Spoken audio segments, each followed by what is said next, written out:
السلام علیکم ناظرین، آپ دیکھ رہے ہیں سائبان نیوز ایچ ڈی اور میں ہوں سید حنان حیدر۔ شامل کرتے ہیں اب تک کی اہم خبریں، ہمارے ساتھ رہیے گا۔ سعودی عرب میں مسلم لیگ نون کے زیر اہتمام 79ویں یوم آزادی کی پروقار تقریب کا انعقاد کیا گیا، جس میں لیگی اراکین، پاکستانی کمیونٹی کے نمائندوں اور مختلف شعبۂ ہائے زندگی سے تعلق رکھنے والی شخصیات نے شرکت کی۔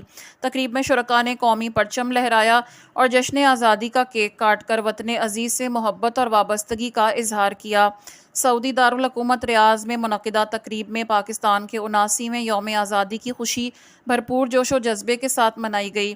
شرکاء نے پاکستان کی ترقی، خوشحالی اور استحکام کے لیے نیک خواہشات کا اظہار کیا، جبکہ پاک سعودی برادرانہ تعلقات کو مزید مضبوط بنانے کے عزم کا بھی اعادہ کیا۔ تقریب سے مسلم لیگ نون کے سینئر نائب صدر محمود الحق ڈوگر اور صدر ریاض ریجن عدنان اقبال بٹ نے خطاب کرتے ہوئے پاک سعودی دوستی کی اہمیت، ملکی ترقی میں اوورسیز پاکستانیوں کے کردار اور پاکستان کی معاشی و قومی ترقی کے لیے سیاسی اور عسکری قیادت کی کاوشوں پر روشنی ڈالی۔ مقررین نے نوجوان نسل کو ملک کے روشن مستقبل کا اہم ستون قرار دیتے ہوئے انہیں تعمیری اور مثبت کردار ادا کرنے کی ضرورت پر بھی زور دیا۔ تقریب سے احسن عباسی، چودھری سجاد علی، وسیم ساجد مخدوم، امین تاجر، مرزا منیر بیگ اور دیگر کا کہنا تھا کہ بیرون ملک مقیم پاکستانی نہ صرف پاکستان کی معیشت میں اہم کردار ادا کر رہے ہیں، بلکہ اپنے وطن کی مثبت شناخت اجاگر کرنے میں بھی نمایاں کردار ادا کر رہے ہیں۔ انہوں نے کہا کہ پاکستان اور سعودی عرب کے دیرینہ برادرانہ تعلقات دونوں ممالک کے عوام کے لیے باعث فخر ہیں اور ان تعلقات کو مزید مضبوط بنانے کے لیے کمیونٹی کا کردار بھی اہم ہے۔ بیرون ملک پاکستانی ملک کی ترقی، خوشحالی اور مثبت تشخص کے لیے اپنا کردار جاری رکھیں گے۔ تقریب کے اختتام پر پاکستان کی سلامتی، ترقی اور خوشحالی کے لیے خصوصی دعائیں کی گئیں، جبکہ شرکاء نے ملی جذبے کے ساتھ پاکستان زندہ باد کے نعرے بھی لگاتے ہوئے جشن آزادی کا کیک کاٹا۔ دیکھیں جی، ہمارے پاس اس وقت کو 60% جو ہے وہ یوتھ ہے۔ ہماری یوتھ کو آگے آنا پڑے گا۔ ہماری یوتھ کو ٹیکنیکلی چیزیں سیکھنی پڑیں گی۔ ہماری یوتھ کو جو ہے اپنے آپ کو جو ہے کمیونٹی کے لیے سرو کرنا پڑے گا۔ ہمارے دائیں اور بائیں، ہمارے بائیں جو ہے وہ چائنا ہے، دائیں ہمارے جو ہے وہ انڈیا ہے۔ آپ ان دونوں کو دیکھو کہ ایک سپر پاور بن چکا ہے، دوسرا جو ہے وہ G7 میں شامل ہے۔ تو ہماری یوتھ کو ان سے سبق سیکھنا چاہیے۔ یہ ہمارے لیے بے شک خوشی کا مقام بھی ہے اور سوچنے کا بھی موقع ہے کہ ہم اپنے ملک کے لیے سرو کریں۔ میں ایک بار پھر تمام دوستوں کو، ساتھیوں کو، بھائیوں کو، پاکستانیوں کو دینی مبارکباد پیش کرتا ہوں۔ Thank you.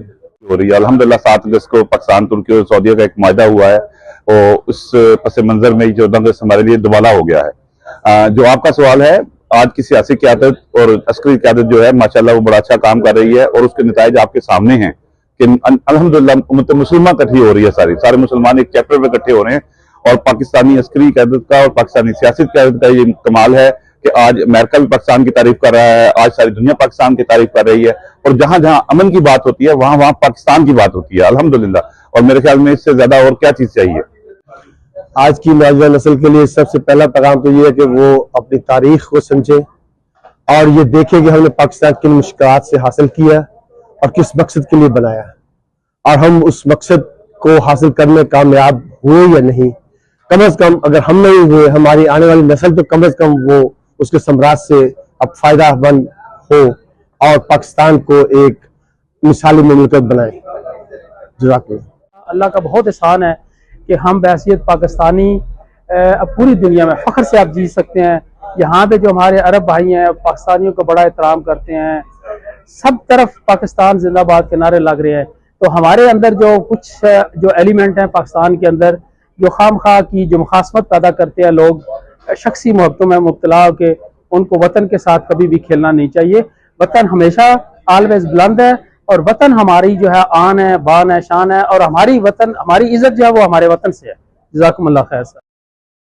مزید خبروں اور اپڈیٹس کے لیے دیکھتے رہیں سائبان نیوز ایچ ڈی۔ ہمارے چینل کو سبسکرائب کریں اور ویڈیو کو لائک کریں تاکہ ہر آنے والی خبر بر وقت آپ تک پہنچ سکے۔